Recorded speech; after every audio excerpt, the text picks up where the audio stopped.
비경에 대해서 할 건데요. 저번 이제 똑같이 태음경이거든요. 태음이 하나 지나갔죠.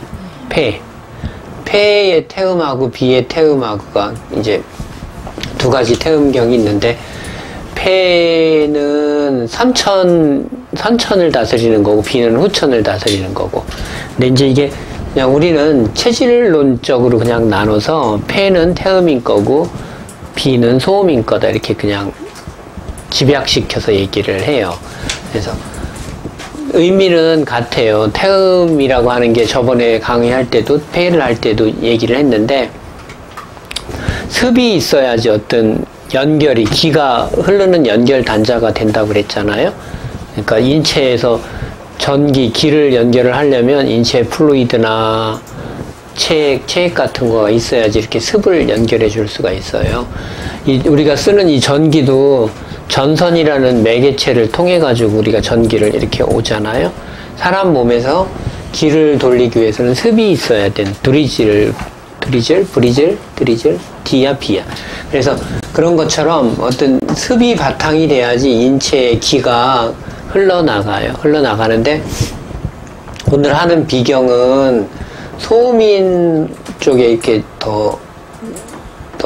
이렇게 핵심을 둔 거고, 전에 했던 그 폐의 태음은 태음인 쪽에 더 기준이 있는 거고, 또 이제 약간 선천지기와 후천지기로 나뉜다 생각하시면 돼요. 그래서 습을 더 많이 넣어준다 그럴 때는 이제 두 가지 중에를 선택을 해야 되는데, 그 사람이 어느 체질인가에 따라서 선택을 해주면 더 좋아요. 그럼 고급 굉장히 기술이 되는 거고, 그렇지 않은 경우에는 그냥 이 사람이 그냥 우리가 말할 때 너무 기운이 없다. 저 같은 경우는 구별을 해서 많이 써요. 많이 쓰는데, 그래, 비경을 써도 좋고 폐경을 써도 좋은데 너무 급격하게 기허 증상이 나타난다. 그럴 때는 비경을 먼저 사용해요. 그러니까 비경은 우리가 있는 그 약 중에서 그냥 인삼을 생각하면 될 것 같아요. 인삼, 백출. 백출은 중국명으로 뭐라고, 바이주나 인삼이나 백출을 생각하면 이게 비경침하고 같다 이렇게 생각하시면 돼요. 그래서 인삼이라는 약은 비경의 에너지를 폐경으로 끌고 가는 약이에요. 비경의 에너지를 폐경으로 끌고 가는. 그러니까 그 사람이 허약하면 그 인삼을 쓰면, 그러니까 인삼을 쓰면 신기가 허약할 때는 안 듣겠죠. 간기가 허약할 때도 안 듣겠죠. 그러니까 인삼은 비폐의 에너지를 올리는 약이다 이렇게 생각하는 거예요. 그래서 본초를 공부할 때 여러분들 귀경 같은 걸 그냥 슬쩍슬쩍 다 지나갔을 것 같은데, 그게 굉장히 중요해요. 그 경락을 도와주는 거니까, 그 구기자 같은 경우는 간경, 신경 이렇게 들어가거든요.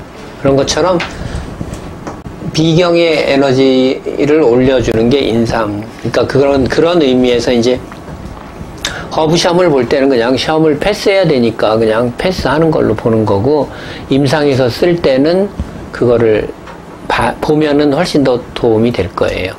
그래서 족태음 비경에 제일 적합한 약은 그냥 인삼하고 백출이 들어간 거니까, 한약 처방 중에 사군자탕이나 보증이기탕이 이제 대표적인 약이 되는 거예요. 침으로는 족태음 비경을 놓지만 이 사람을 허브를 준다 하면은 그런 금방 얘기했던 사군자탕이나 보증이기탕을 사용해야지 되는 거고요. 천부장이라고 했는데 이렇게 같은 것도, 이거 그냥 제가 계속 복사해서 놨는데, 오행과 이렇게 그 육기가 일치하는 것들은 굉장히 강한 경락이에요. 좋은 경락이죠, 이게. 그러니까 족태음 비경도 그 중에 해당되잖아요. 우리가 간경도 목기가 했고, 그 다음에 대장경은 금이고, 두 가지 했었네요. 간하고 대장, 그 다음에 비경, 오늘 하는 거.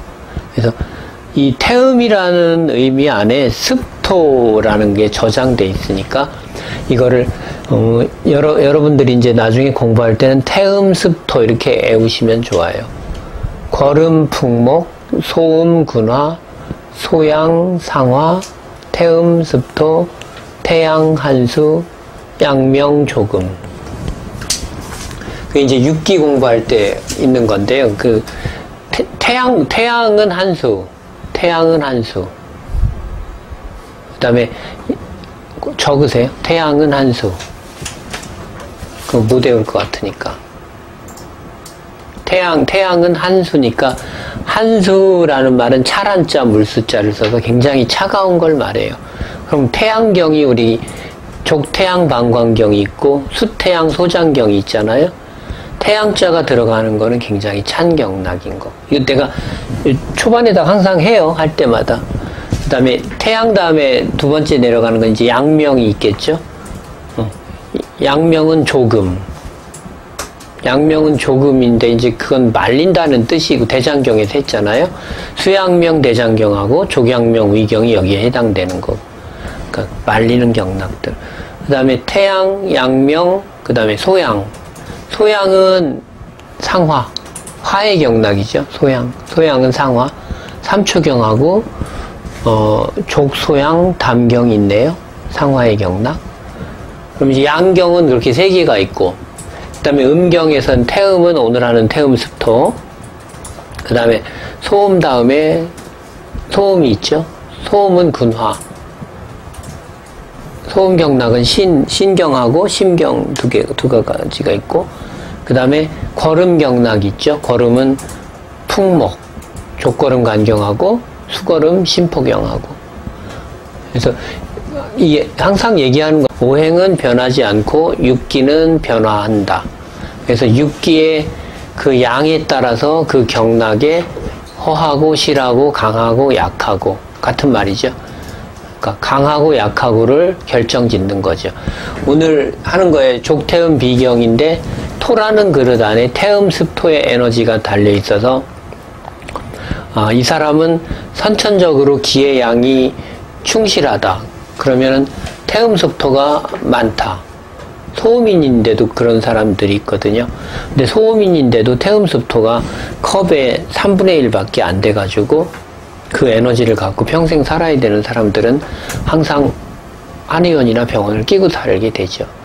근데 이제 그 평생의 이 에너지는 이게 글쎄 점점 그런 생각이 더 들어요. 이게 컵이라는 사람의 에너지인데 여기 안에 이제 기의 양이 이렇게 있잖아요.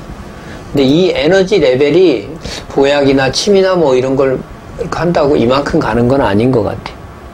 그 사람의 같은 에너지에서 이 정도 있는 사람의 에너지가 요만큼만 돼도 되게 컨디션이 좋은 것 같아요. 이 사람이 이렇게까지 가지는 않는 것 같아요. 뭐를 써도. 그래서 이게 이제 품부 부족, 선천 부족, 뭐 이런 걸로 얘기를 하는 것 같아요. 그래서 그림을 내가 좀 작게 그렸는데, 이해가 됐나요? 이 말하는 의미가? 그러니까, A, B, C라면 C 레벨에 있는 사람은 갈고 닦아도 그게 A 레벨로 가기 어렵다는 것 같아요. 보약을 먹고 침을 맞고 섭생을 해도 C 플러스 C 마이너스에서 왔다 갔다 하지 C 그레이드 있는 사람이 A까지는 가기 어렵다. 그러니까 그런 느낌이 점점 들어요. 내가 이렇게 환자들을 쭉 봐오고. 그래서 처음에 체력을 A 그레이드로 만들어주는 게 되게 중요한 것 같아요. 엄마부터 관리를 잘해서. 근데 그거는 지내서 가는 거라 또 엄마가 잘해도 한계가 있는 것 같아요.